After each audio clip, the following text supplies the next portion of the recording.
Nos mais diversos crimes, os vestígios podem ser os mais variados possíveis. Um cabelo, a saliva, o sêmen, a urina, o sangue são alguns dos elementos. Como a criminalidade em nosso estado é crescente, é muito comum esta frase: fazer exame de corpo de delito. Mas você já viu como se faz esse exame? Tudo isso é o que nós vamos ver agora. Boa noite, eu sou Luiz Fernandes, mostrando a realidade 24 horas.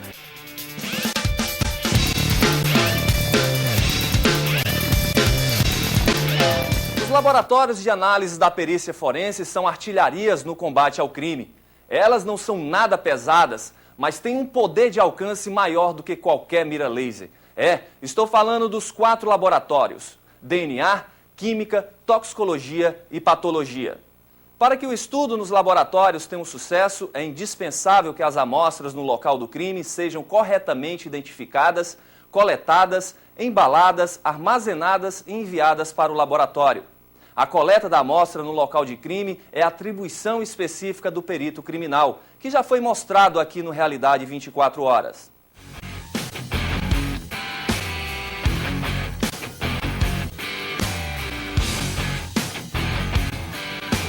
Nós estamos em um dos corredores da perícia forense e eu estou com o coordenador dos laboratórios aqui deste local. Doutor Carlos, são quantos laboratórios? Na verdade, na perícia forense, nós temos vários laboratórios dependendo da coordenadoria. A minha coordenadoria, que é a coordenadoria de análises laboratoriais especificamente, ela consta de 4 núcleos. O núcleo de DNA, o núcleo de toxicologia forense, o núcleo de biologia e bioquímica forense e o núcleo de química forense. Mas além desses laboratórios, existem outros laboratórios na área da perícia criminal, que é a coordenadoria de perícia criminal, que tem outros laboratórios, de balística, por exemplo, de outras análises laboratoriais que são feitas também na PEFOSSE.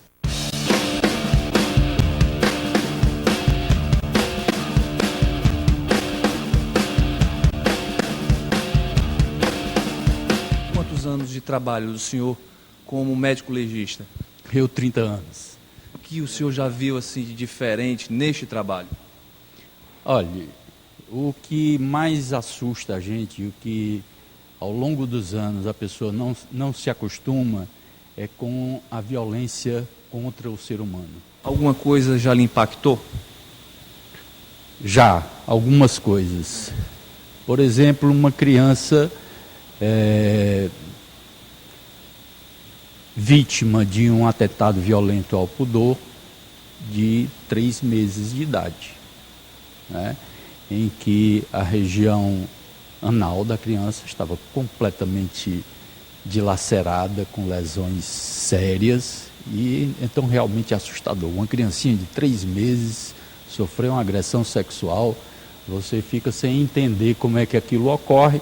Mas aí, em geral, são psicopatas, são indivíduos com a mente completamente perturbada.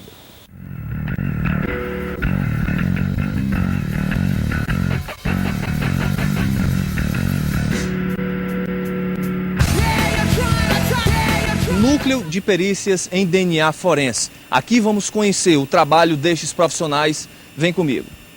São 8 profissionais que trabalham aqui nesse núcleo. Eu vou conversar com a supervisora aqui desse local. Qual o trabalho de vocês aqui? Nós fazemos análise de DNA em materiais que são coletados em locais de crime, né, em casos de crime sexual, de ossadas humanas.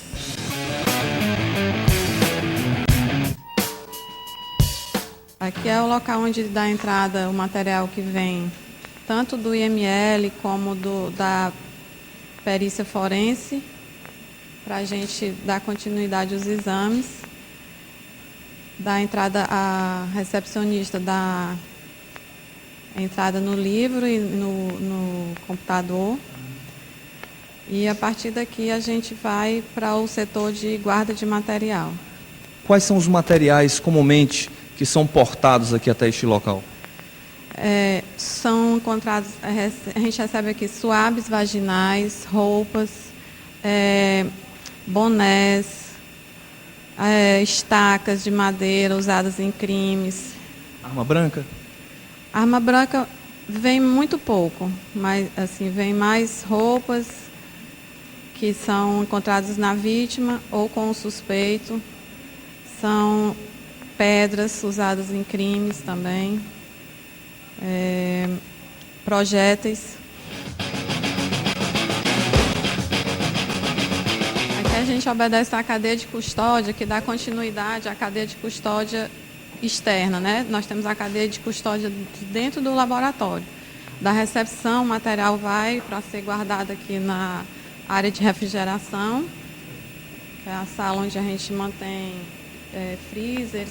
A gente tem uma câmara fria, onde são acondicionados os materiais que chegam depois de registrados, antes que se dê início aos exames, né, propriamente ditos.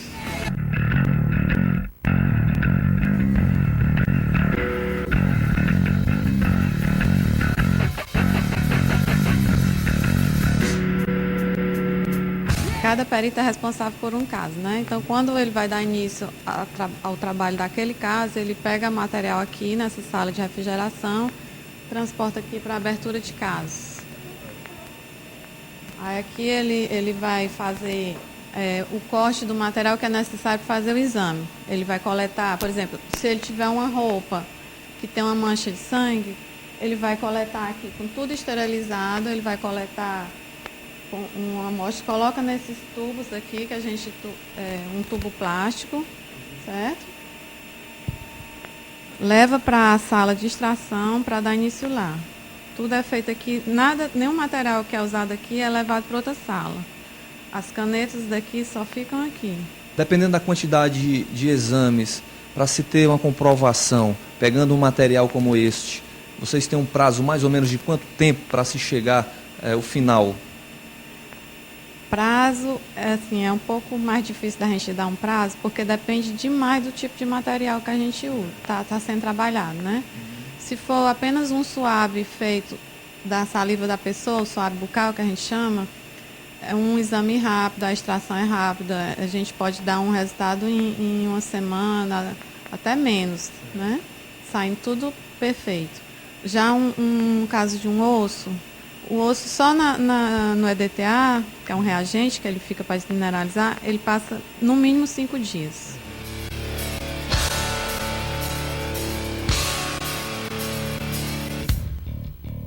Nós viemos à sala de extração de vestígios, é um local que não pode ser contaminado, só o perito ou a perita que pode estar aqui dentro, e nós vamos observar exatamente deste vidro o trabalho desta profissional. Doutora, a partir daí, o que é feito? Bom, o material é trazido da sala de abertura de casos e trazido para cá para fazer a extração do DNA. Aqui, no caso, ela está fazendo uma extração orgânica, que é um processo um pouco mais demorado. Esse material ficou de ontem para hoje no banho-maria, que a gente chama de overnight. Aí ela vai extrair esse material, tentar de uma amostra de um tecido humano, né, extrair o DNA para a gente depois ir amplificar no outro setor. Tudo que foi encontrado em local de crime ou que foi um vestígio de um crime, há a possibilidade de ser retirado DNA dessa amostra, né?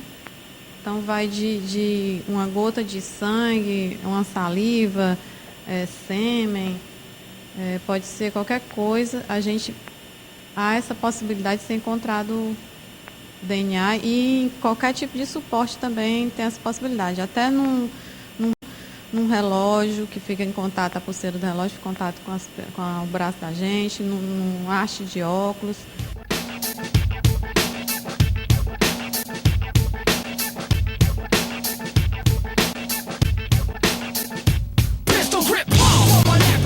Teve casos de repercussão aqui, como o caso da pequena Alanis, né, que foi muito chocante para toda a sociedade cearense. Se comprovou o material colhido? Foi encontrado o perfil, na época foi encontrado o perfil do suspeito na roupinha dela. Por mais que a gente esteja acostumado com a violência, né, entre aspas, acostumado, que a gente não se acostuma nunca, Mas sempre esses casos assim chocam muito. A gente tem família, tem criança, né? E causa assim uma temeridade muito grande.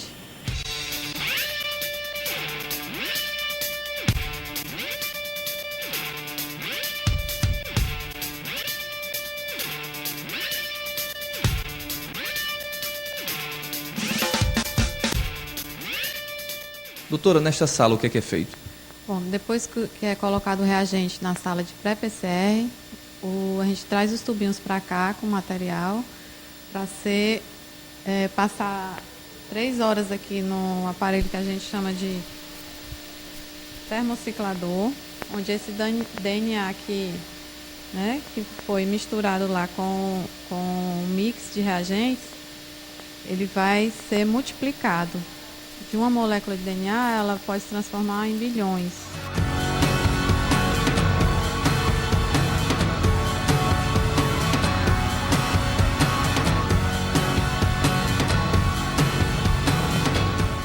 Vou colocar agora o mix do DNA com os reagentes, né? Todos os tubos são identificados por uma numeração, que a gente tem o controle. Que máquina é esta, doutora? Ele é chamado termociclador. O que ela faz? Aqui a gente pega os reagentes, ele vai desnaturar as moléculas de DNA, o DNA vai se ligar ao reagente e vai se multiplicar. Aquela molécula ela vai se multiplicar em milhões de moléculas iguais. Aí a função dele se multiplicar para vocês? É porque com apenas uma amostra, apenas uma molécula, a gente não consegue ver, né, ler esse perfil aqui. Então, a função de multiplicar é para a gente conseguir fazer a leitura de que material é esse, que perfil genético é esse.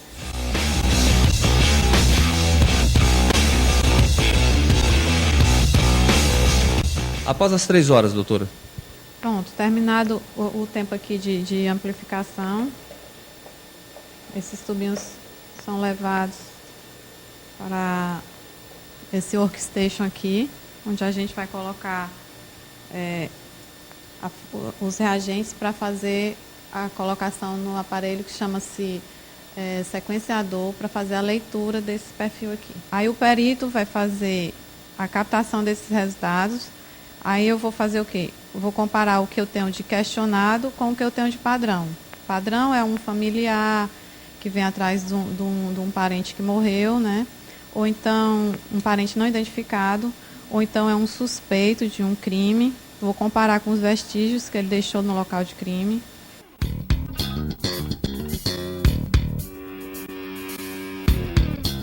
Nós temos esse aparelho aqui que ele vai fazer a leitura dos perfis das pessoas, transforma em gráficos e esse gráfico é transformado em números através de um software que a gente tem no computador.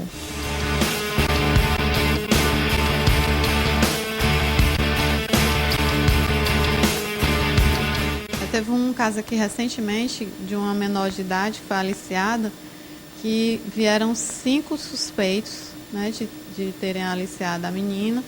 Tinha rapaz de 18 anos, tinha de 30, tinha de 40 e tinha inclusive um senhor de 70 e poucos anos.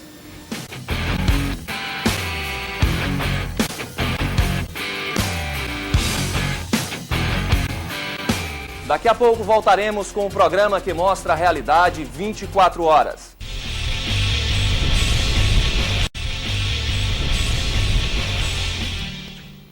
O objetivo do exame de corpo de delito é detectar lesões causadas por qualquer ato ilegal ou criminoso. Ele pode ser aplicado em diversas situações. Uma batida de carro, em casos de agressão, após uma prisão ou quando um detento é transferido de presídio. O exame também é uma prova fundamental para esclarecer casos de tentativa de suicídio, homicídio e estupro. A vítima é analisada minuciosamente e todas as lesões encontradas terão que ser descritas com fidelidade. A equipe do Realidade 24 Horas foi conhecer os equipamentos utilizados e como é feito o procedimento do exame de corpo de delito.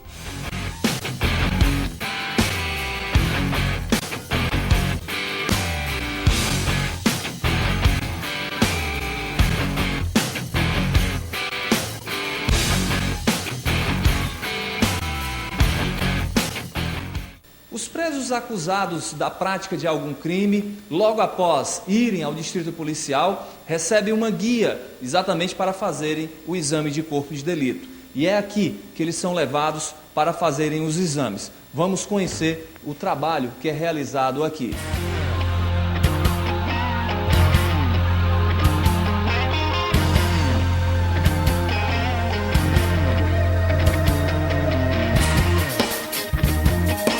Silvânia, qual o trabalho de vocês aqui nessa sala?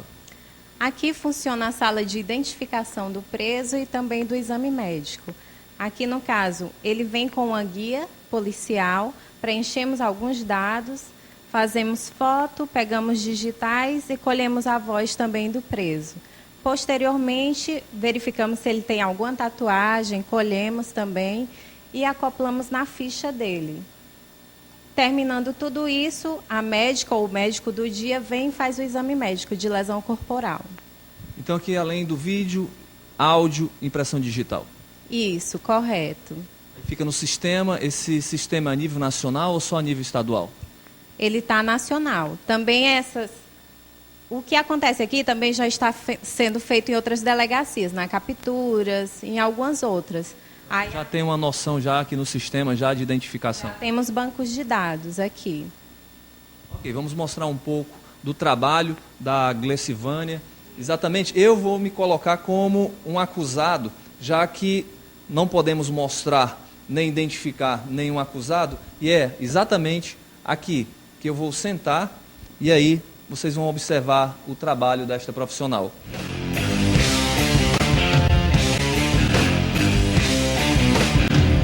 Eu queria que você me informasse, aqui já tem o quê? Já faz a verificação de quê?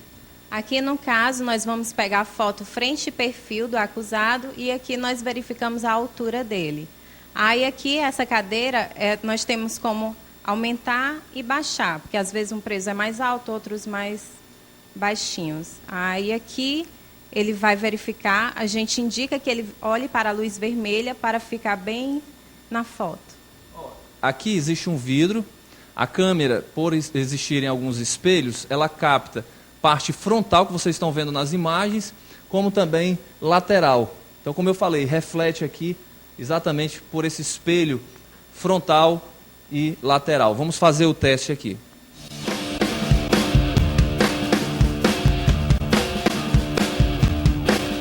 Acontece sim de virem presos muito agressivos, mas aí a gente pede a colaboração do policial para amenizar, né, a situação, para não haver nenhum problema. É difícil? É muito complicado, mas a gente já tem a prática. Ok, então vamos para o segundo passo aqui, que já é a parte de impressão digital. Aqui são dos 10 dedos. Isso, justamente. Você vai colocar de lado e vai girar.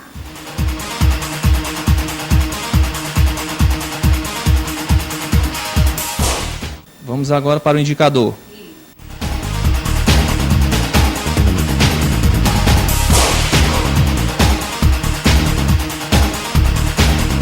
Agora finalizaremos com a voz, com a coleta da voz. Peço para que, no caso, o acusado segure o microfone próximo à boca. Ele vai ler e vai responder todas essas questões aqui. Não sabendo ler? Aí a gente vai perguntando e ele vai respondendo. Temos também uma outra cartilha com desenhos, caso seja alguém de outro país, para não termos a dificuldade, nós mostramos os desenhos.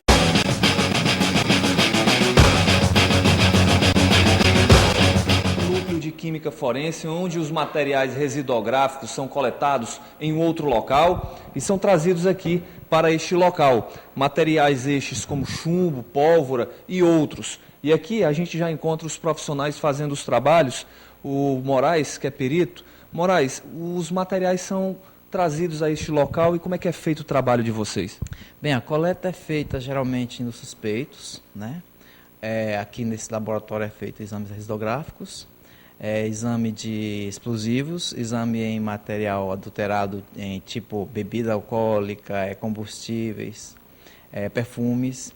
São trazidos para cá, é feito a coleta de vestígios que tem no material, né? E daí diante é feito o exame primeiro o exame visual e depois disso o exame químico propriamente dito.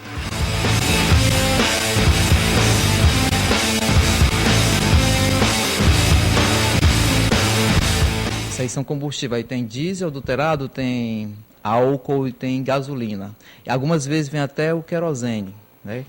De 10 materiais coletados e trazidos para cá, o percentual de estarem com problema? A maioria tem problema, a maioria está em desacordo. Agora, com as armas, nós observamos uma primeira arma, inclusive, está com um reagente, um produto químico. Explica para a gente. Bem, a pessoa que adquire a arma de uma maneira delituosa, a primeira providência que ele toma é tirar a numeração. De repente essa arma pode ser de um policial, então ele geralmente vai adulterar a numeração, fazendo uma raspagem da superfície. Bem, o que é que nós fazemos aqui? A arma chega da delegacia, nós batemos a foto, como ela estava antes, porque geralmente quando se lança o reagente, a superfície é totalmente descaracterizada.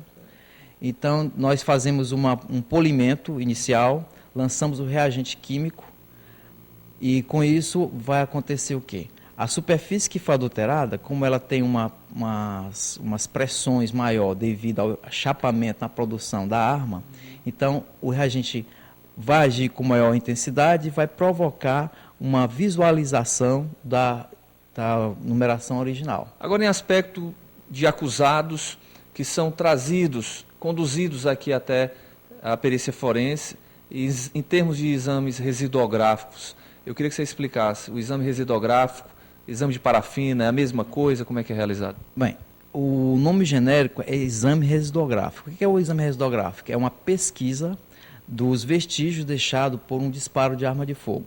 Esses vestígios são basicamente compostos de substâncias inorgânicas, de elementos metálicos, de variadas espécimes químicas. O mais constante que a gente pode dizer é o chumbo, o antimônio, o bário e, no caso, nitratos, que está presente na pólvora. Nós temos dois tipos de coleta. Temos o tipo que é feito o exame, coleta para fazer o exame da pesquisa de chumbo e a coleta para fazer o exame da pesquisa de nitrato.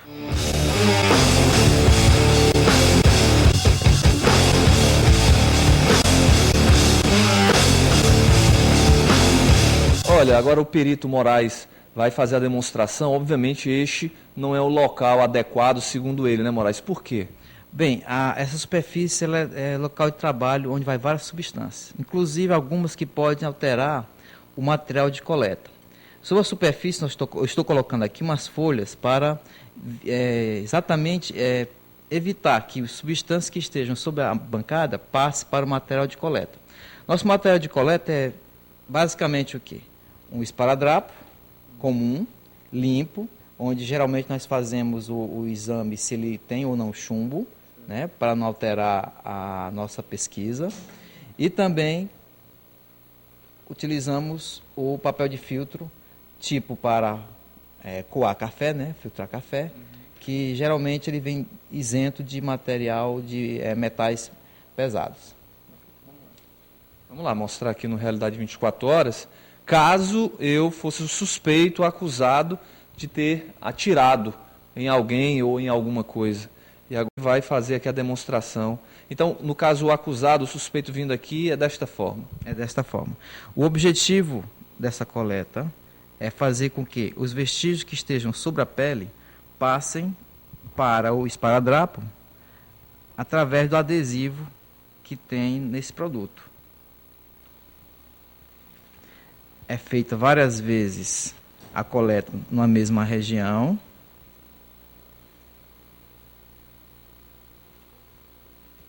Principalmente na região que é estatisticamente onde há maior depósito dos vestígios, que é o polegar, o dedo indicador, a parte dorsal da mão. Esse vestígio é coletado várias vezes e é aderido a um papel de filtro. papel de filtro vai servir como meio para a futura reação química.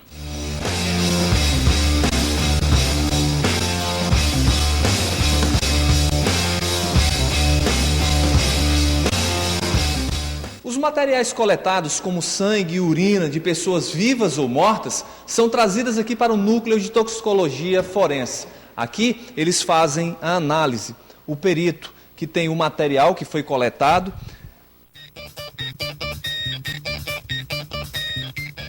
Após do material vir para cá, qual o trabalho dos senhores? Nós fazemos uma análise químico-toxicológica, identificação. Por exemplo, se for uma amostra de pó branco, a gente faz a direcionada para a identificação de cocaína. Então, nós fazemos uma reação colorimétrica primeiro, uma reação de triagem, né? E a gente já verifica aqui que quando dá azul, já possivelmente tem a presença da cocaína nessa amostra, né? Então, como o nosso núcleo é de toxicologia, a gente identifica substâncias que podem causar dependências, né? Substâncias proibidas, ilícitas e algumas drogas de abuso. Tem uma identificação rápida da maconha, que ela é muito sensível, que nós fazemos, que a gente pega um pouco da amostra. Isso pode até você pegar também, se você teve contato com a mão, com a erva, a gente identifica também na sua mão. Então a gente coloca aqui num papel de filtro, né? Então a gente dá uma pequena esfregada no papel de filtro, e então a gente vai fazer uma reação colorimétrica. Ela é um teste de triagem bem simples, a gente faz sempre um confirmatório posteriormente. Então a gente coloca a reação com um spray. Então, se ela ficar vermelho ou alaranjado, então é porque tem THC nessa erva. Então, o THC é uma substância ativa da maconha. Então, ficou vermelho. Nós também fazemos aqui a pesquisa de drogas e drogas de abuso, drogas proibidas em sangue. A gente utiliza esse aparelho aqui, que é um aparelho imunohematológico, né? E a gente, de imunoensaio. Então, a análise é feita nesses microchips. Então aqui é uma amostra de um sangue, por exemplo, né? Então aqui a gente faz 10 drogas, 10 substâncias. Tem outro tipo que faz mais 10, então a gente faz até 20 substâncias. A pesquisa de 20 substâncias.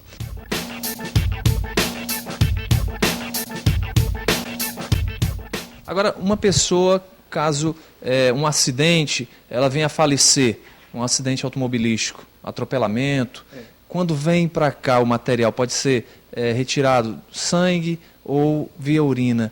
Em termos de 10 pessoas, vamos colocar como exemplo, em termos de material coletado, em média, qual o percentual que tem produtos químicos? Em caso de acidente de trânsito, todas as que são mortes causadas por acidente de trânsito, essas amostras de sangue que são coletadas. E a principal é a identificação de álcool, né, álcool etílico no sangue, que a gente chama de alcoolemia.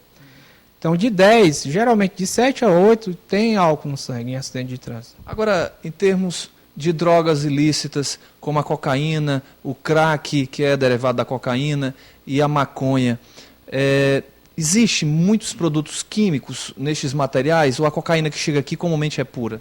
Não, geralmente a pessoa que trafica cocaína, ele quer ganhar mais dinheiro, então o que é que ele acontece? Ele simplesmente pega a droga bruta ou já adulterada e faz um desdobramento. Quer dizer, geralmente eles misturam muitas coisas, né, outras substâncias nesse pó. Tudo que for branco eles vão utilizando. Por exemplo, até medicamento como xilocaína, paracetamol, talco, cafeína, cal, que é o cal mesmo que é utilizado na construção civil, eles utilizam para